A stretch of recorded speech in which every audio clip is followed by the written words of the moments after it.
madaxweynaha dowlad goboleedka koonfur galbeed Soomaaliya iyo wafdiga safarka ku weheliya ayaa maalintii labaad waxay ku sugan yihiin magaalada Xudur ee xarunta gobolka Bakool. Madaxweynaha ayaa kulan la qaatay saraakiisha sarsare ee ciidanka wuxuuna kala hadlay sidii loo dardargelin lahaa howlgallada ka dhanka al-shabaab iyo in la dejiyo qorshihii la isugu furi lahaa wadooyinka deegaanada maamulka koonfur galbeed.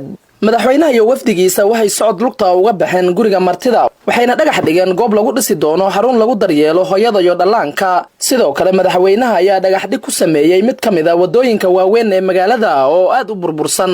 intaa kadib madaxweynaha iyo wafdigiisa waxay socod ku tageen cisbitaalka guud ee degmada Xudur. ugu horeen waxay booqdeen bukaanadii cisbitaalka jiifay waxayna wax ka weydiiyeen xaaladooda caafimaad iyo adeegyada ay helaan.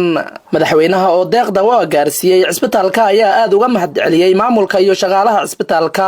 iyada mahadsan shaqaalaha iyo takhaatiirtaba isbitaalku wali muhiim ayaa Xudur iyo deegaanada hoos kooyow inay la baahidiis la ka baahi tiro lan inta ka deeri ilaahay dhimana tuso inay u baahan in meel kale leen qaada unoona wali la garab surunaa in la taakuleeyo takhaatiirta labadii daawo iyo walaalaali walaagi oo isbitaalka baahadoona insha Allah uu sheegna waan eedan ka faraxsana sida shaqada ka dareerta eedan ma hadsantiin wali siin sheegnay daawadu oo shalay uu sheegnay daawada siin ka wareejiyana simiyalka isbitaalka iyo takhaatiirta wali fadaanay daawadan sida iyo dadka in leen ka samafala la ka deersi.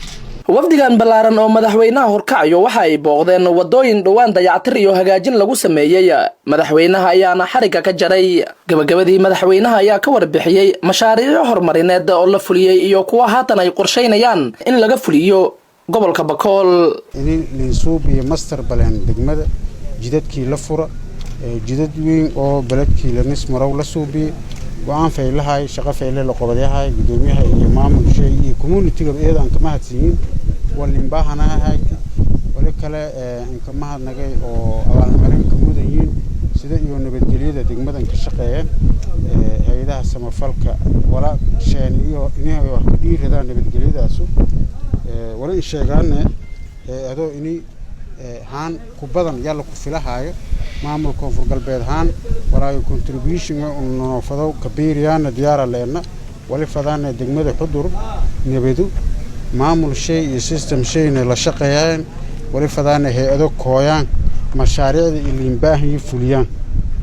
madaxweynaha ayaa lagu wadaa in goob fagaaro uu kula hadli doono bulshada ku dhaqan degmada Xudur ee gobolka Bakool. Maxamed Xasan Abdiraxmaan raadiyaha telefishanka qaranka magaalada Xudur.